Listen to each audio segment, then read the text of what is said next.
Bismillahirrahmanirrahim. Assalamualaikum warahmatullahi wabarakatuh.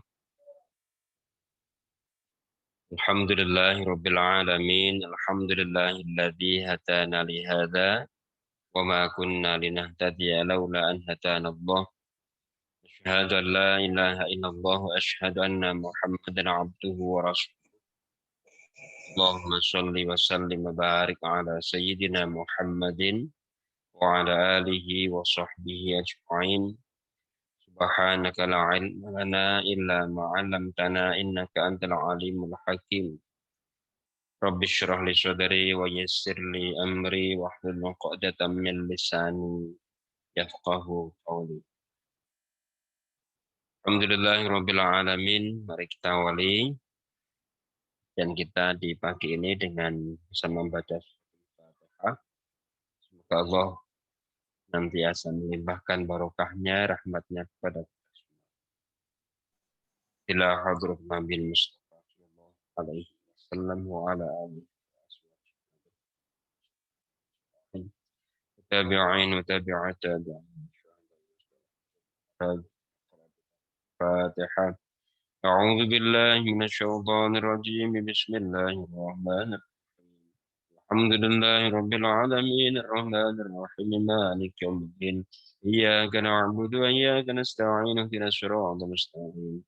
Siratal ladzina an'amta 'alaihim ghairil maghdubi 'alaihim waladdallin.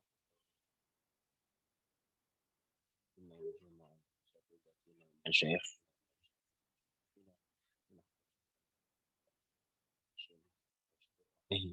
Al-Fatihah. أعوذ بالله من الشيطان الرجيم بسم الله الرحمن الرحيم الحمد لله رب العالمين الرحمن الرحيم مالك يوم الدين إياك نعبد وإياك نستعين اهدنا الصراط المستقيم صراط الذين أنعمت عليهم غير المغضوب عليهم ولا الضالين.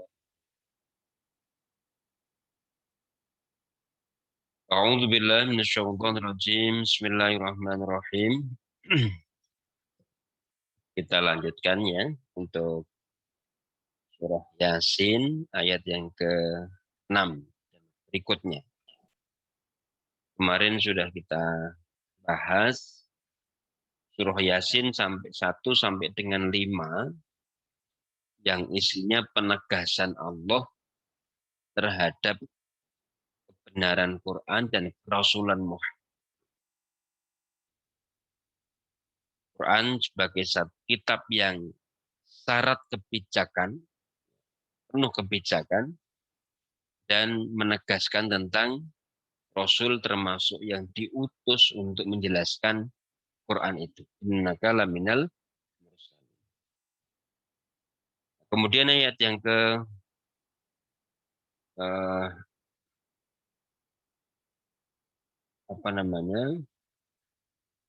ayat 4 dan 5 itu menegaskan tentang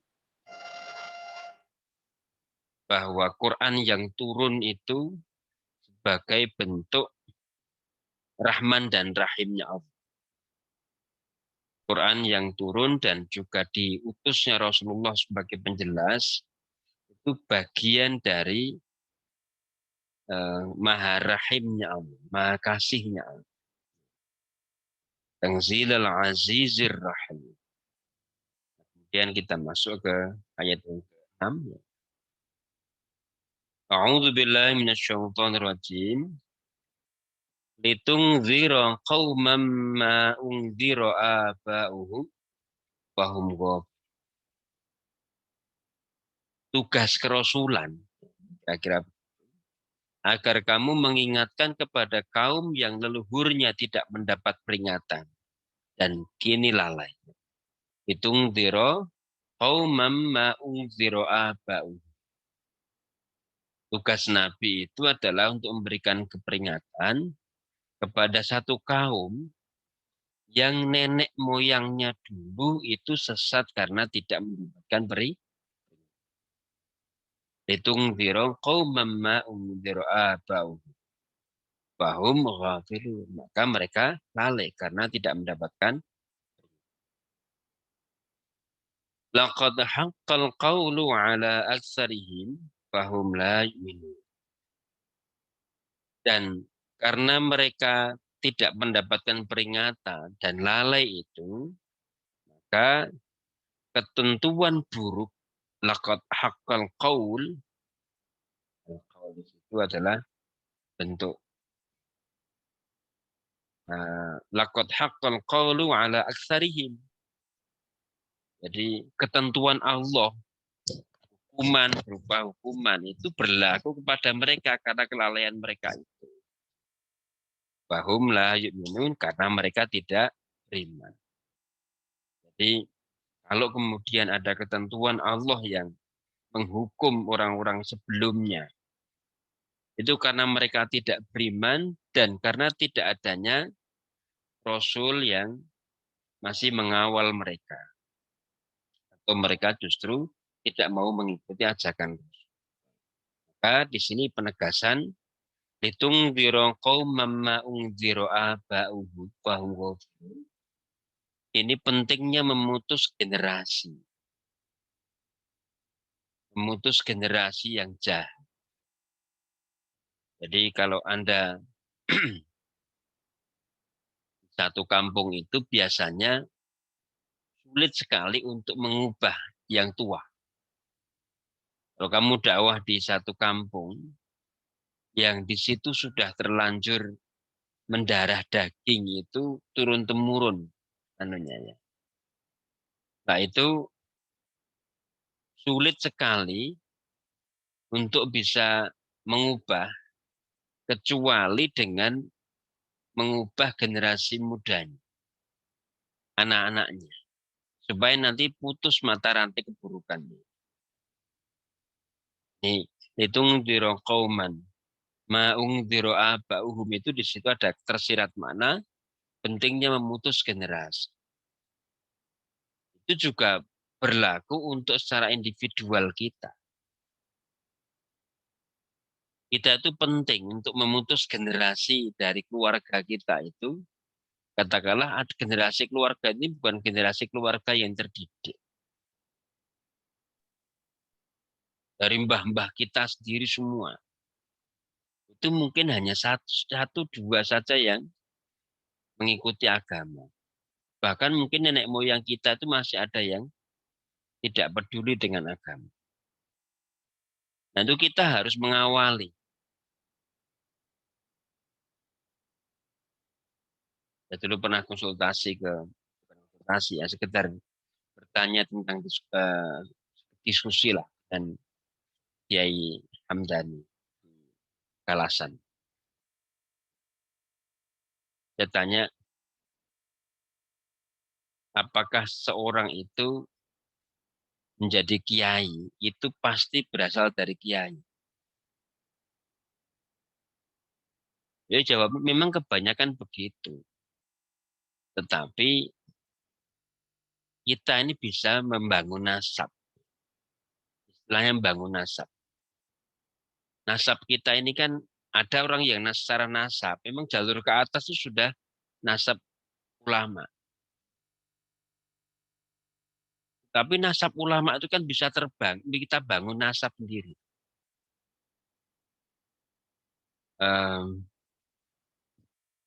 Rasulullah itu kan sebagai membangun nasab juga. Nabi Ibrahim itu pembangun nasab. Di atasnya bukan orang ulama. Tapi Nabi Ibrahim membangun nasab dan mulai dari Nabi Ibrahim ke bawah itu menjadi nabi. Nabi. Nah, ini pentingnya kita membangun nasab keluarga. Supaya ada keterputusan generasi yang maung ziro'a ba'uhum itu, yang nenek moyangnya itu belum mendapatkan peringatan yang baik. Saya kira kesan-kesan makna sekilas yang kita tangkap dari ayat 6 sampai dengan kita baca penjelasan beliau ya di ayat 6 sampai. Tugas Rasul bukan menggiring dengan paksa manusia menerima hidayah Allah. Kewajiban beliau hanya menyampaikan berita wahyu kepada yang bersedia menerimanya. Beliau dilarang memaksakan dakwahnya dengan cara apapun. Bahkan dakwah harus disampaikan dengan damai, bijak, dan arif. Dalam ayat ini ditegaskan bahwa sasaran dakwahnya adalah mereka yang lalai karena pengaruh kehidupan yang dirasa sangat nyaman dan indah, atau karena ikatan tradisi yang sudah berakar kuat. Ini beberapa poin di sini. Pertama, bahwa Rasul tidak didesain untuk menggiring secara paksa umat manusia. Rasul itu memang hanya diutus untuk memberikan peringatan. Jadi tidak secara paksa, karena kesadaran keberagamaan, keberagamaan yang tidak dilandasi dengan kesadaran, itu tanpa makna.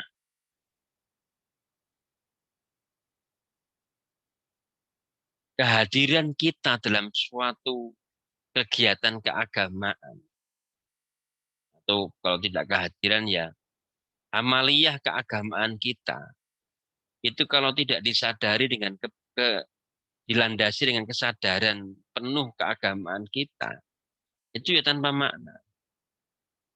Kecuali itu berproses dari masih anak kecil. Tapi kalau kita sudah dewasa, apalagi sudah usia mahasiswa, itu sudah bisa, mestinya sudah punya otonomi moral bahasanya. Bahasa psikologisnya itu ada otonomi moral. Jadi tindakan baik yang dia lakukan, itu sudah secara otonom berdasarkan kesadaran penuh dia, pilihan sadar dia. Ya ada otonomi moral di situ. Bukan semata-mata karena pihak eksternal. Jadi rasa karena tidak enak, karena rasa tidak ini itu nggak ada lagi. Atau karena dipaksa, karena apa itu nggak ada lagi. Itu kalau sudah mahasiswa itu atau sudah istilahnya sudah punya pilihan, mukallaf itu kan di situ. Di makna mukallaf itu kan artinya dia sudah bisa mumayyiz, sudah bisa membedakan antara sudah tamyiz ya, antara yang baik dengan yang enggak, pilihan sadar, pilihan kebaikan yang dia lakukan itu betul disadari karena dilandasi dengan kesadaran. Sebetulnya fitrah manusia selalu mengajak kembali kepada Tuhannya, terutama ketika merasa lemah menghadapi kesulitan. Hati kecilnya tidak dapat mengingkari kenyataan ini. Saat seperti itu, ia mendekat dan ingin berlindung kepada Tuhannya. Namun, bila kesulitan hilang, ia kembali ke sikapnya yang lama. Keinginan kembali kepada Tuhan yang dapat makin lemah, juga dapat makin lemah dan padam, karena tuntutan kehidupan yang dirasa makin berat. Dan kadang menggoda, bahkan tidak mustahil ia mencari sandaran, kesembahan lain, yang dianggap lebih dekat dan cepat. Langkah ini akan menuntun ke jalan yang jauh menyimpang dari fitrahnya sendiri. Apalagi kalau nafsunya yang berperan, maka akan makin jauh dari petunjuk Allah. Penjelasan beliau ya. Itungdira qauman ma ungdira aba'uhum fahum ghafilun. Laqad haqqal qawlu ala aktsarihim fahum la. Itu juga mengandung isyarat. Jangan sampai kita ini menjadi seperti nenek moyang kita dulu. Apa bedanya kita yang terdidik itu kalau tidak bisa membangun satu peradaban nasab keluarga kita yang lebih baik?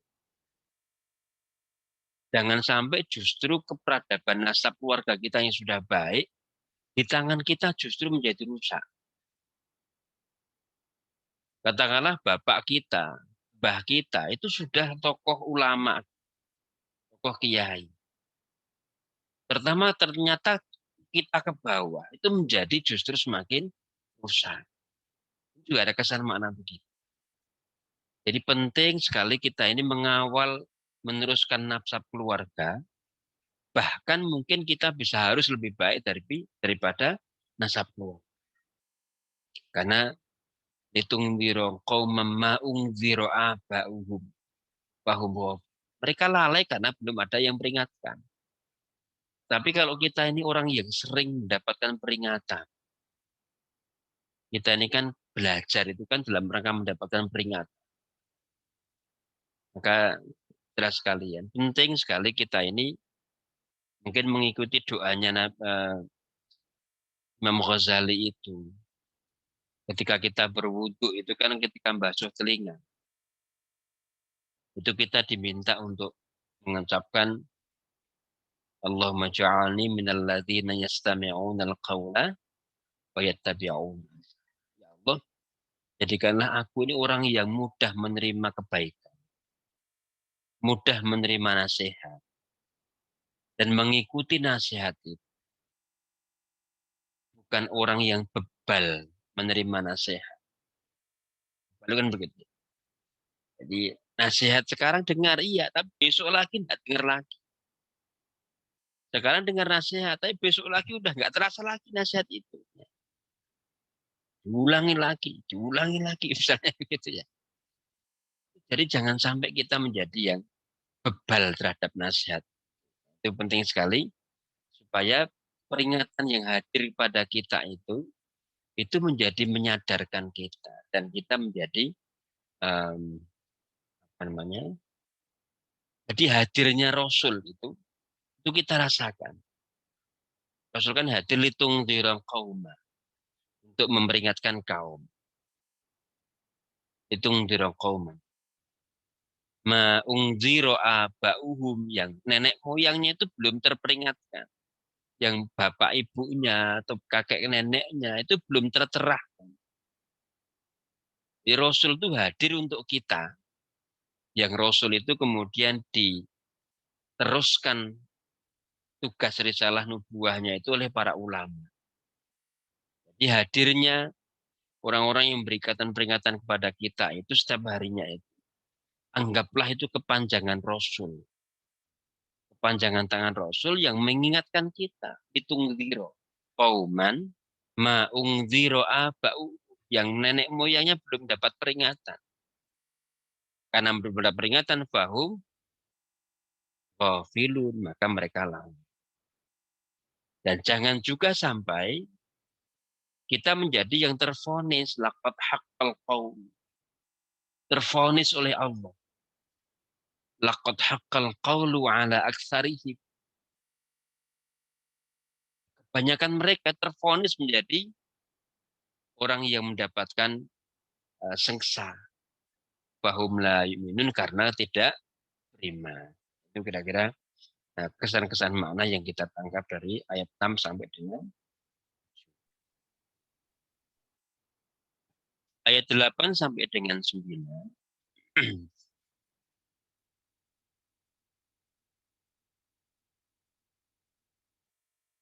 Inna ja'alna fi a'naqihim aghlala fahiya ilal adqani wahum muqmah. Kami terapkan pada leher mereka belenggu yang mengikat kuat dagu-dagunya sehingga tidak dapat melihat. Ini gambaran dari orang yang tidak mampu melihat hidayah Allah, tidak mampu menerima peringatan Rasulullah. Jadi dia tidak mampu melihat hidayah Allah, tidak mau mendengar peringatan Rasulullah. Sehingga itu seperti orang yang terbelenggu leher. Jadi kalau kamu bayangkan ini kan bahasa Quran ini metaforis sekali. Metaforis sekali. Inna ja'alna fi a'naqihim aghlala. Kami jadikan pada leher mereka terbelenggu yang mengikat dagu-dagunya. Jadi terbelenggu, bagunya di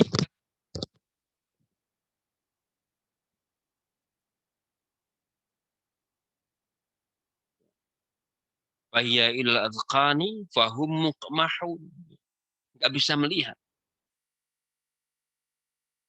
Karena matanya, karena dagunya terjerat, orang menjadi pandangannya menjadi sempit, tidak bisa melihat. Nah, ini juga kesan makna supaya kita ini tidak menolak peringatan dari orang yang menolak peringatan dari Rasulullah yang tugas tadi adalah litungziru qauman ma unziru abauhum, itu akan diibaratkan orang yang dagu-dagunya dan lehernya itu terikat terbelenggu sehingga nggak mampu melihat. Ya. Wa ja'alna min baini aydihim sadda wa min khalfihim sadda wa ghsyainahum fahum la yubsirun. Kami sekat di muka, di belakang mereka dengan sekatan kuat sehingga kami tutup rapat dan mereka tidak dapat melihat. Orang yang dia tidak mau menerima peringatan Allah, tidak mau menerima nasihat-nasihat dari Rasulullah, itu seperti orang yang di depannya ditutup dengan tabir besar, belakangnya tabir besar, udah nggak mampu berjalan, nggak mampu melihat, tidak mampu melihat kebenaran. Cahaya pun tertutup masuk kepada dia karena semuanya sudah ada sekat yang tidak mampu. Dan sekat itu semuanya ada di hati kita. Jadi kita ini terhadap kebenaran, pilihan kita sebenarnya apakah mau menerima ataukah kita mau menolak. Nurani kecil kita itu sebenarnya sadar kebenaran itu harus diterima. Tetapi terkadang dorongan nafsu, kalap kita itu nggak mampu melihat kebenaran. Bahkan kita tega melaturkan kebenaran. Jadi saudara sekalian, ini metaforis sekali di ayat 8 sampai 9 ini. Inna ja'alna fi a'naqihim aghlala. Inna ja'alna fi a'naqihim aghlala. Wahia ilal azqani fahum muqmah. Terus waja'alna min baini aydihim sadda, min khalfihim sadda, min khalfihim sadda. Faghsyainahum fahum la yubsirun. Okay. Wasawa'un 'alaihim a'anzartahum am lam tungdirhum la yu'minun.